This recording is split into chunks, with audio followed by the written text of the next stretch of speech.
مگر جس بات نے ایرانیوں اور دوسرے لوگوں کی نظر میں دانیل کی بڑی عزت بنائی رکھی وہ تھیں اس کی ناقابل یقین پیشن گوئیاں۔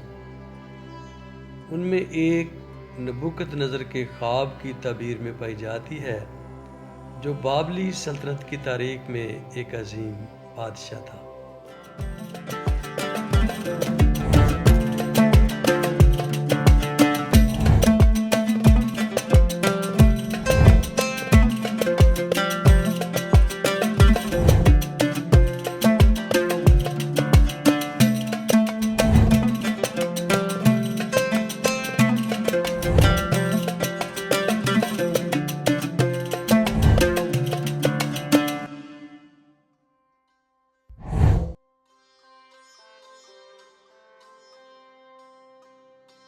دانیل 2 باب اور تعارف۔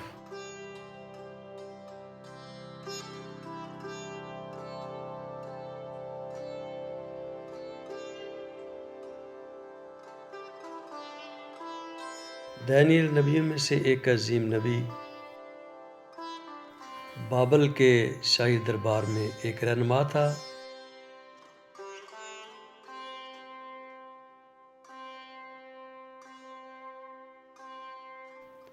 بعد ازاں فارس ایران کے ماتحت کامیابی سے خدمت سر انجام دی۔ وہ مقام جہاں دانیل کی قبر کا شعبہ کیا جاتا ہے وہ ہزاروں سالوں سے ایرانیوں کے لیے بہت ہی تعظیم و تکریم کی جگہ رہی ہے۔ مگر جس بات نے ایرانیوں اور دوسرے لوگوں کی نظر میں دانیل کی بڑی عزت بنائی رکھی وہ تھیں اس کی ناقابل یقین پیشن گوئیاں۔ ان میں ایک نبوکت نظر کے خواب کی تعبیر میں پائی جاتی ہے جو بابلی سلطنت کی تاریخ میں ایک عظیم بادشاہ تھا۔ اس پیشن گوئی کی کہانی آج بھی ہمارے گرد ہے جو اس کتاب میں پائی جاتی ہے جو دانیل نبی کی تصنیف ہے۔ اس کہانی میں ہم دیکھتے ہیں کہ بادشاہ اپنی ساری مملکت کے دانشوروں کو بلاتا ہے تاکہ اس بھولے ہوئے خواب کو یاد کرنے میں اس کی مدد کریں۔ نبوکدنصر نے اپنی سلطنت کے دوسرے سال میں ایسے خواب دیکھے جن سے اس کا دل گھبرا گیا اور اس کی نیند جاتی رہی۔ تب بادشاہ نے حکم دیا کہ فالگیروں اور نجومیوں اور جادوگروں اور کشتیوں کو بلائیں کہ بادشاہ کے خواب اسے بتائیں۔ چنانچہ وہ آئے اور بادشاہ کے حضور کھڑے ہوئے، اور بادشاہ نے ان سے کہا کہ میں نے ایک خواب دیکھا ہے اور اس خواب کو دریافت کرنے کے لیے میری جان بےتاب ہے۔ تب کسدیوں نے بادشاہ کے حضور ایرامی زبان میں عرض کی، اے بادشاہ ابد تک جیتا رہ، اپنے خادموں سے خواب بیان کر اور ہم اس کی تعبیر کریں گے۔ دانیل 2 باب اس کی پہلی آیت سے 4 آیت جو 7ویں صدی قبل از مسیح میں لکھی گئی۔ کچھ ایسا ہی ڈرامہ آج دنیا کے بہت سے ممالک میں وقوع پذیر ہو رہا ہے۔ یہاں سوسائٹی کے قائدین پریشان ہیں۔ اس قدیم بادشاہ کی طرح وہ بھی نہیں جانتے کہ ان مشکلات کے ساتھ کیا کیا جائے جن کا وہ سامنا کر رہے ہیں۔ جوابات کے لیے وہ عالموں اور مذہبی رہنماؤں کی تلاش میں ہیں۔ اس مختصر ویڈیو میں اور اس کے بعد آنے والی دوسری ویڈیوز میں ہم دانیل کی حیرت انگیز پیشن گوئیوں اور دوسرے انبیاء کی پیشن گوئیوں پر غور کریں گے کہ انہوں نے بابل کے دانشوروں کی نسبت کیسے بہتر مدد کی۔ لہذا بابل کے دانشور لوگ بادشاہ کو اس کا خواب نہ بتا سکے اور بادشاہ شاہی لوگوں کے ساتھ سخت غصہ میں تھا۔ جو اس کو ٹال مٹول کر رہے تھے۔ اس کے نتیجہ میں بادشاہ کو حکیموں کو سزائے موت کا حکم سنانا پڑا۔ لیکن اگر تم مجھ کو خواب نہ بتاؤ گے تو تمہارے لیے ایک ہی حکم ہے، کیونکہ تم نے جھوٹ اور ہیلا کی باتیں بنائیں تاکہ میرے حضور بیان کرو کہ وقت ٹل جائے۔ پس خواب بتاؤ تو میں جانوں کہ تم اس کی تعبیر بھی بیان کر سکتے ہو۔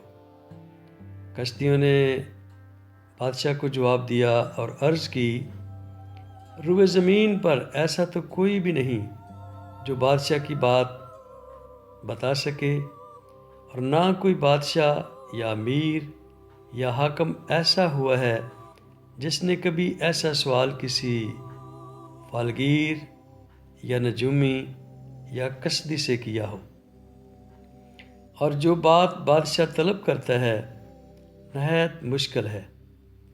دیوتاؤں کے سوا جن کی سکونت انسان کے ساتھ نہیں، بادشاہ کے حضور کوئی اس کو بیان نہیں کر سکتا۔ اس لیے بادشاہ غضبناک اور سخت قہر آلودہ ہوا، اور اس نے حکم کیا کہ بابل کے تمام حکیموں کو ہلاک کریں۔ دانیل 2 باب اس کی 9ویں آیت سے 12ویں آیت۔ اب جب دانیل کو قتل کے فرمان کے بارے پتہ چلا تو اس نے خدا سے دعا کرنے کے لیے 1 دن کی مہلت مانگی تاکہ بادشاہ کو جواب دے سکے۔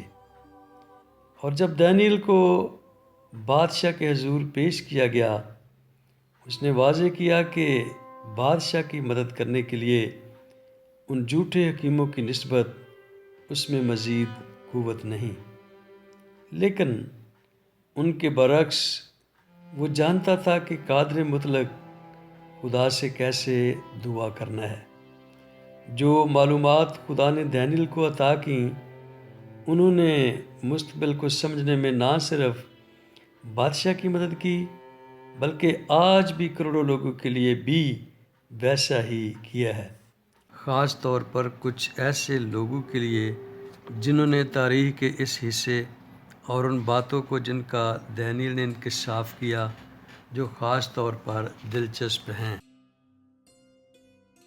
دانیل نے بادشاہ کے حضور عرض کی وہ بھید جو بادشاہ نے پوچھا، حکما اور نجومی اور جادوگر اور فالگیر بادشاہ کو نہیں بتا سکتے، لیکن آسمان پر ایک خدا ہے جو راز کی باتیں آشکارا کرتا ہے، اور اس نے نبوکدنصر بادشاہ پر ظاہر کیا ہے کہ آخری ایام میں کیا وقوع میں آئے گا۔ تیرا خواب اور تیرے دماغی خیال جو تو نے پلنگ پر دیکھے وہ یہ تھے، جیسے کہ تیرے لیے اے بادشاہ تو اپنے پلنگ پر لیٹا ہوا خیال کرنے لگا کہ آئندہ کو کیا ہوگا، سو وہ جو رازوں کا کھولنے والا ہے تجھ پر ظاہر کرتا ہے کہ کیا کچھ ہوگا۔ دانیل 2 باب اس کی 27 سے 29 ہے۔ خدا نے دانیل نبی کو مستقبل کے بارے کیا دکھایا ہے، اگلی ویڈیو میں ہم اس کو دیکھیں گے۔ اس دوران وہی کریں جو دانیل نبی نے کیا، خدا سے دعا کریں کہ نبیوں کی تحریروں میں پائے جانے والے خوابوں اور بھیدوں یا رازوں کو سمجھنے میں آپ کی مدد کرے۔ آمین۔